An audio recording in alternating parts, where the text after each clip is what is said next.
Bonjour mesdames, bonjour mesdemoiselles, bonjour messieurs, auditrices et auditeurs de la VDC, bonjour.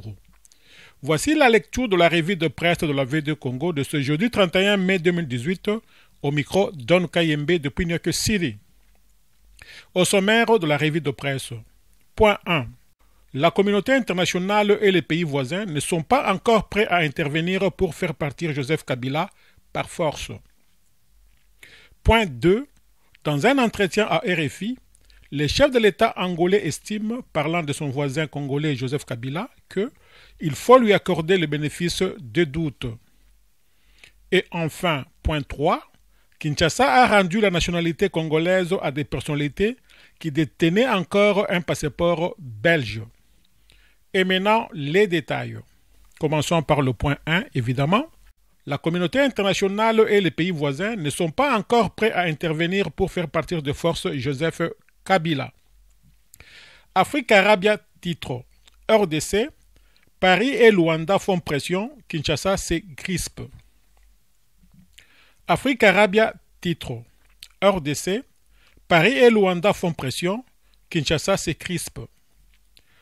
Opposition, Union africaine, communauté internationale, Joseph Kabila est pressé de toutes parts pour quitter le pouvoir et organiser les élections transparentes d'ici la fin de l'année. La France et l'Angola sont récemment montés au créneau pour demander l'application des accords de la Saint-Sylvestre, braquant un peu plus le pouvoir congolais. Un président qui s'accroche à son fauteuil et les élections déjà reportées 2 fois, la crise politique congolaise inquiète de plus en plus. En interne, l'opposition et le comité lac de coordination multiplient les manifestations, mais, à l'extérieur aussi, la dégradation de la situation politique préoccupe fortement la communauté internationale et le voisin de la République démocratique du Congo. Les États-Unis et la Belgique sont en première ligne pour presser le président Kabila de raccrocher les gants, mais c'est maintenant au tour des pays de la région de hausser le ton et de se soucier de la stabilité de leurs grands voisins. Luanda enfonce la clou, poursuit le confrère. Le président angolais a été plus explicite sur les sujets et a balayé tout soupçon de conspiration contre la RDC pour tenter de rassurer son voisin congolais. Le président Kabila doit respecter les accords, mais Joao Lourenço s'est refusé de dire que Joseph Kabila doit quitter le pouvoir, mais nous n'avons pas le droit de le faire. Pour le président Kabila, c'est un conseil, pas une obligation. S'il n'accepte pas nos conseils, nous n'avons pas de moyens de faire pression sur lui d'une autre manière. Nous ne voulons pas qu'après le mois de décembre, on commence à dire que les élections se sont réalisées dans des conditions pas satisfaisantes, a ajouté le président angolais. Si Kinshasa perd ses nerfs face à des critiques internationales, c'est que pour la première fois, depuis le début de la crise préélectorale congolaise en 2014, les États-Unis, l'Europe et l'Union africaine parlent d'une même voix et soutiennent une stratégie commune. Mais cette pression sera-t-elle suffisante pour faire bouger les lignes à Kinshasa? Pas si sûr. Car en fait, il n'y a rien de vraiment neuf dans l'opposition française et angolaise. Le respect de l'accord de la Saint-Sylvestre a déjà été floué au pied plusieurs fois, et notamment avec le report de la présidentielle fin 2017, et sans aucune conséquence sur le pouvoir congolais. Car malgré les gesticulations, la communauté internationale et les pays voisins ne sont pas encore prêts à intervenir pour faire partir de force le président congolais. Ce qui veut dire que si les élections, encore très hypothétiques, ne sont pas organisées au 23 décembre 2018, comme annoncé, l'opposition ne pourra plus compter que sur elle-même pour dénouer l'interminable crise politique congolaise, fait savoir Afrique Arabia. Point 2. Dans un entretien sur RFI, le chef de l'État angolais estime, en parlant de son voisin congolais Joseph Kabila, qu'il faut lui accorder le bénéfice des doutes. RFI titre à cet effet. Le président angolais Joao Lourenço accordant le bénéfice du doute à Kabila. À l'occasion de la visite officielle en France de Joao Lourenço, la rédaction en portugais de RFI a réalisé un entretien exclusif avec le président angolais. Dans cet entretien, le chef de l'État angolais estime, parlant de son voisin congolais Joseph Kabila, qu'il faut lui accorder le bénéfice des doutes. Si après quelques questions et réponses de cette interview, RFI, vous avez terminé votre visite officielle en France, quel bilan faites-vous de ces déplacements? Joao Lourenço, le bilan est très positif. Nous avons été très bien reçus à tous les niveaux et d'emblée par le sommet de l'État et donc par le président Emmanuel Macron. Avec lui, nous avons eu un déjeuner de travail au palais de l'Élysée. Nous y avons abordé non seulement des questions concernant nos pays, l'Angola et la France, mais aussi d'autres sujets de politique internationale portant notamment sur la région de Grand Lac, la situation en RDC ou en République centrafricaine, et d'autres encore.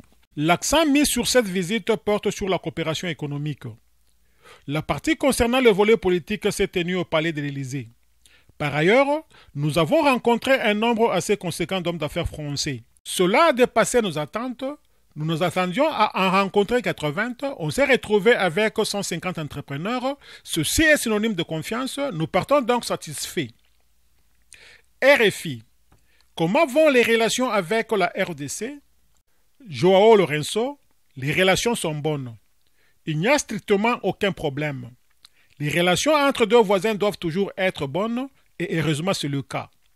Elles sont bonnes, mais seulement, comme vous le savez, des élections générales doivent se tenir en RDC d'ici la fin de l'année. C'est du moins cet engagement qui a été pris par des partis impliqués, c'est-à-dire par l'exécutif, aussi par l'opposition et par la société civile, avec au premier rang l'Église catholique.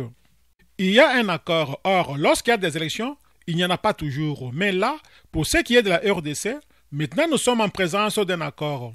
Et vu qu'il y a cet accord, les acteurs internes, mais aussi les partenaires internationaux, les voisins, mais pas seulement.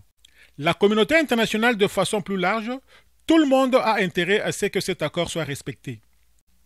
La communauté internationale, et pas seulement l'Angola, a attiré l'attention du président Joseph Kabila sur la nécessité de respecter cet accord. Jusque-là, il dit qu'il compte bien respecter l'accord, qu'il fait ses devoirs, à savoir préparer le recensement électoral qui est pratiquement conclu, des ressources financières qui ont été allouées par ses soins. Donc, il faut lui accorder le bénéfice des doutes. Nous n'avons pas de raison de douter du respect de l'accord. Nous allons continuer de surveiller la situation jusqu'en décembre. RFI. Voilà 17 ans que vous soutenez le régime de Joseph Kabila. Regrettez-vous que l'Angola ait envoyé des troupes et des blindés en mars 2017 à Kinshasa afin de soutenir ce régime face aux rebelles de Jean-Pierre Bemba? Joao Lourenço. Et pourquoi le regretterait-on? Il n'y a aucune raison de cela, il s'agit d'un acte conscient et donc il n'y a pas de regret à avoir. Dernière question RFI. Y a-t-il une guerre déclarée contre le clan de Santos? Joao Lourenço. Il n'y a pas de chasse aux sorcières, personne n'est pourchassé. Il est question de prévenir de mauvaises pratiques et de combattre là où il y a déjà des faits établis, mais il n'est pas question de créer des situations dans le but d'incriminer quiconque. L'affaire de 500 millions de dollars, allusion faite à l'affaire impliquant José Filomeno de Santos, le fils de l'ancien président de l'Angola, transitant entre l'Angola et la HSBC Londres, c'est une affaire concrète, c'est un fait, cela n'a pas été fabriqué. 500 millions de dollars, c'est beaucoup d'argent, aucun pays ne peut s'en passer. Donc, l'Angola a fait ce qu'il fallait faire. On a fait en sorte de récupérer cet argent.